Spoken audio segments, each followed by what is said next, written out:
आज Indian air force में देश के प्रथम इंडिजिनस लाइट कम्बैट हेलीकॉप्टर का इंडक्शन हो रहा है। प्रचंड शक्ति, प्रचंड वेग और प्रचंड प्रहार की क्षमता वाले इस LCH का इंडक्शन हमारी एयरफोर्स की कैपेबिलिटीज में बढ़ोतरी के साथ साथ रक्षा उत्पादन क्षेत्र में आत्मनिर्भरता की ओर भी यह एक बड़ा कदम है।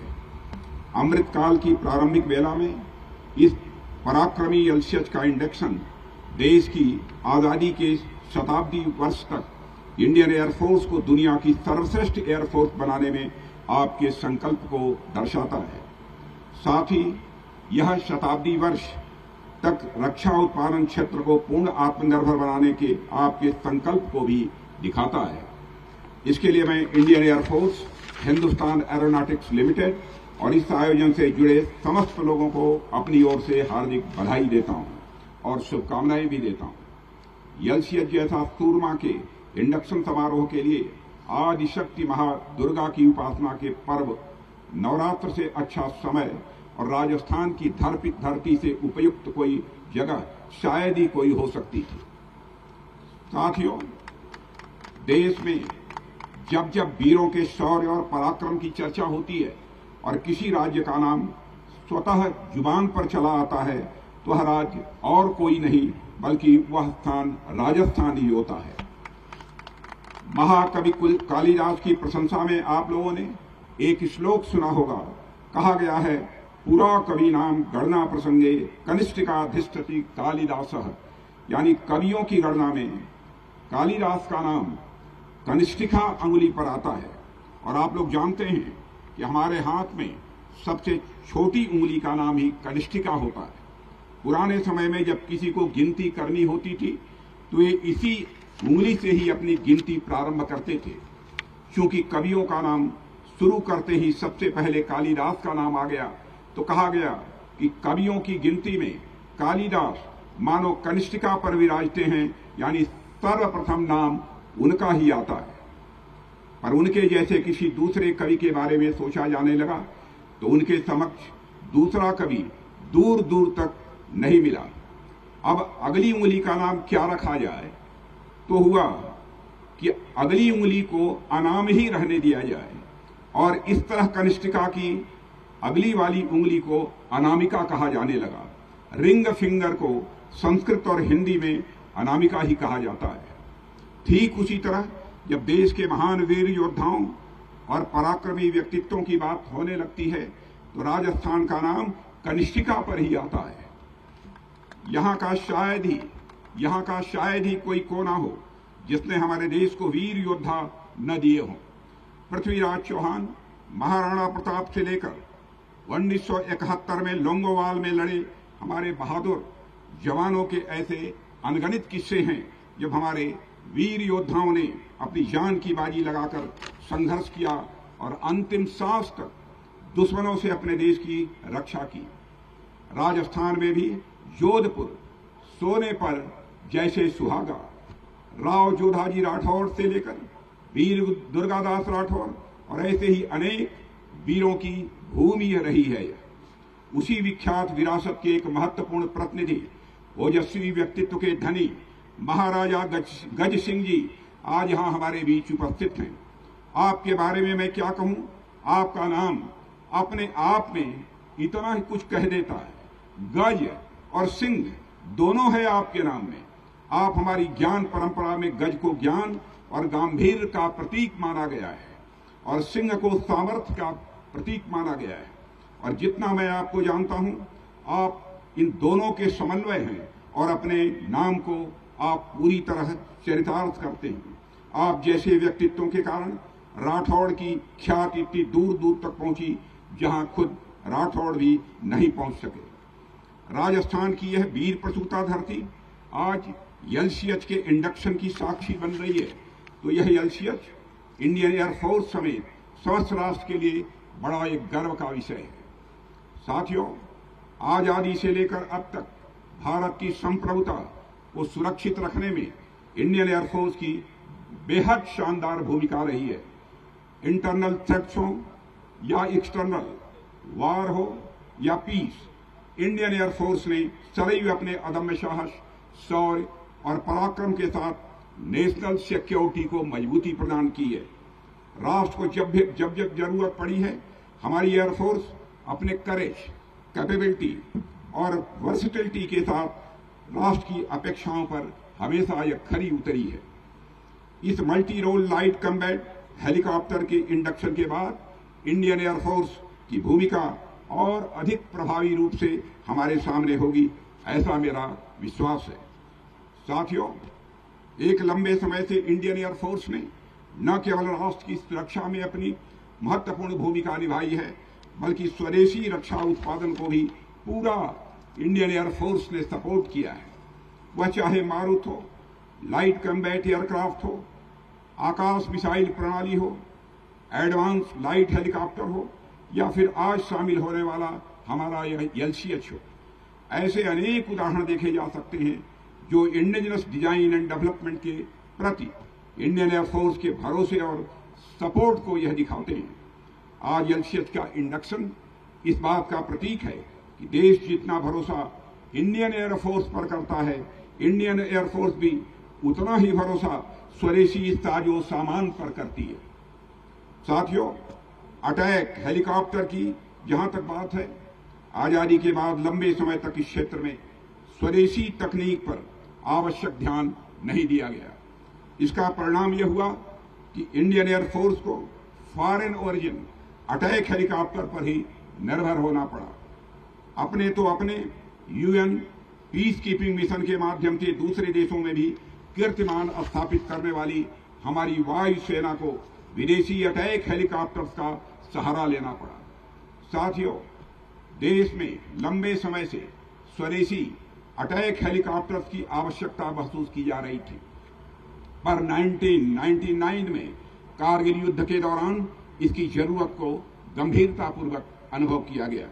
तब से लेकर अब तक की यानी 2 दशकों की देश की रिसर्च एंड डेवलपमेंट का प्रतिफल है LCH, और इंडियन एयरफोर्स में इसका इंडक्शन हमारे डिफेंस प्रोडक्शन की राह में एक इम्पॉर्टेंट माइलस्टोन है।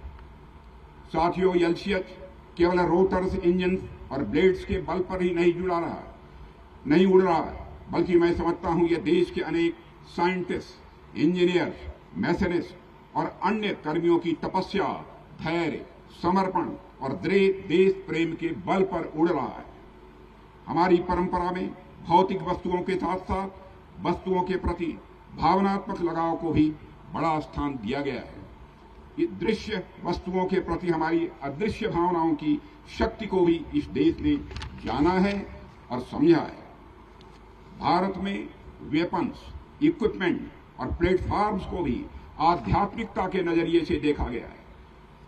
परसों यानी विजयदशमी के दिन होने वाली शस्त्र पूजा के पीछे यही कारण विद्यमान है। LCH के डेवलपर्स में भी मैं तप, त्याग, समर्पण और राष्ट्र के प्रति निष्ठा देखता हूं।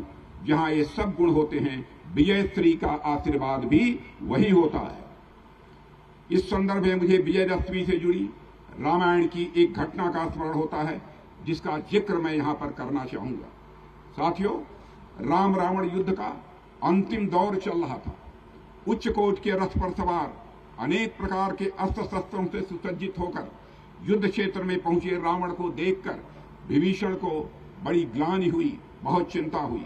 रावण रथी विरथ रघुवीरा, देख विभीषण भयउ अधीरा, यानी विभीषण बड़े चिंतित हुए, क्योंकि राम के पास न ही उच्च कोट का कोई रथ था और न ही किसी प्रकार का कोई कवच। विभीषण के मन में सवाल उठता है कि राम इस तरह युद्ध में रावण का सामना कैसे कर सकेंगे, वे युद्ध कैसे जीत पाएंगे। इसी चिंता के साथ वह राम के पास जाते हैं। राम तो राम हैं। उन्होंने विभीषण की स्थिति समझते हुए मुस्कुराते हुए उनसे कहा, रावण के पास भले ही विशाल रथ और अस्त्र शस्त्र हैं, पर वे विजय वाले नहीं हैं। केवल भौतिक संसाधन ही किसी की विजय सुनिश्चित नहीं करते हैं। उसके लिए कुछ और चाहिए होता है जो हमारे पास है, और इसलिए निश्चित ही जीत हम सब की होगी। अब वह और कुछ राम के पास क्या था जिन पर राम को इतना भरोसा था, गोस्वामी तुलसीदास जी कुछ चौपाइयों में उसका बहुत सुंदर वर्णन करते हैं, जिन्हें मैं आपके सामने रखना चाहूंगा। राम कहते हैं, सौरज धीरज ते ही रथ चाका, बल विवेक दृढ़ ध्वजा पताका, सत्यशील दम परहित घोड़े, क्षमा दया कृपा रजु तोड़े, ईश भजन सारथि सुजाना, संयम नियम शील मुख नाना, कवच अभेद विप्र गुरु पूजा, यही सम कोई उपाय न दूजा, महा अजय संसार रिपु, जीत सकहि सो वीर, जाके असबल हो ही दृढ़, सुनहु सखा मति धीर।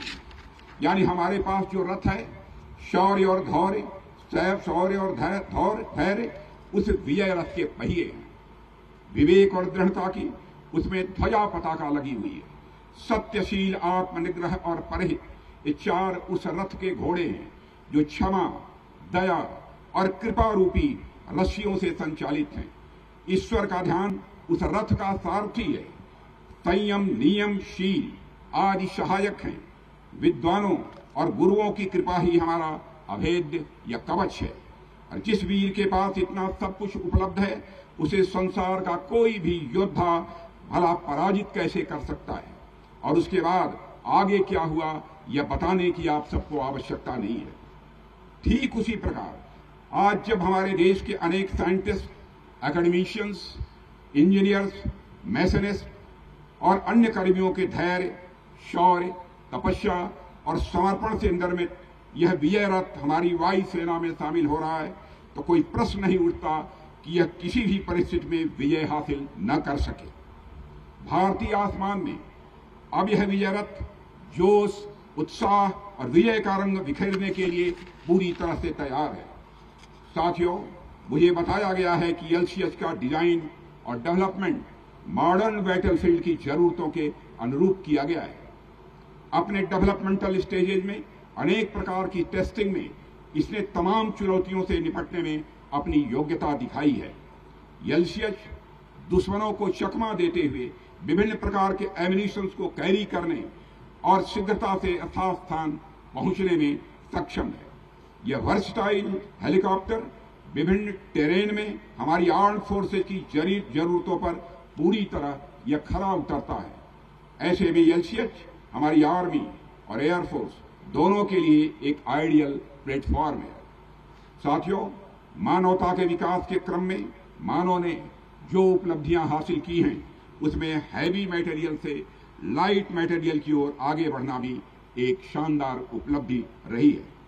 वह चाहे फूड ग्रेन के संदर्भ में हो, पहनने के लिए कपड़े के संदर्भ में हो, स्पेस संबंधित एक्टिविटीज के संदर्भ में हो, या फिर डिफेंस से संबंधित इक्विपमेंट और प्लेटफॉर्म्स के संदर्भ में हो। किसी समय खासकर ग्रीन रिवॉल्यूशन के पहले सावा, मक्का, बाजरा, ज्वार आदि मोटे अनाज बहुतायत में खाए जाते थे, क्योंकि गेहूं, चावल जैसे अनाज उतने उपलब्ध नहीं थे। पर ग्रीन रिवॉल्यूशन के बाद लोग इन अनाजों की तरफ अधिक उन्मुख हुए हैं। कपड़ों के मामले में भी टेक्नोलॉजी के अभाव में लोगों को मोटा कपड़ा पहनना पड़ता था, पर समय के साथ साथ हल्के और पतले कपड़े आते गए और हमारी रोजमर्रा की जिंदगी का यह हिस्सा बनते चले गए। अभी कुछ ही दिन पहले हमारी सेना ने भी नई यूनिफॉर्म एडॉप्ट की है, जो पहले की अपेक्षा हल्की है और आरामदेह भी है। सेनाओं में इस्तेमाल होने वाले बुलेट प्रूफ जैकेट भी, जो पहले काफी भारी होते थे, अब उसकी गुणवत्ता के साथ साथ लाइट वेट में आने लगी हैं। इसी तरह लाइट मेटल की खोज के बाद दुनिया में अनेक स्पेसशिप प्रोग्राम भी यह शुरू किए गए हैं।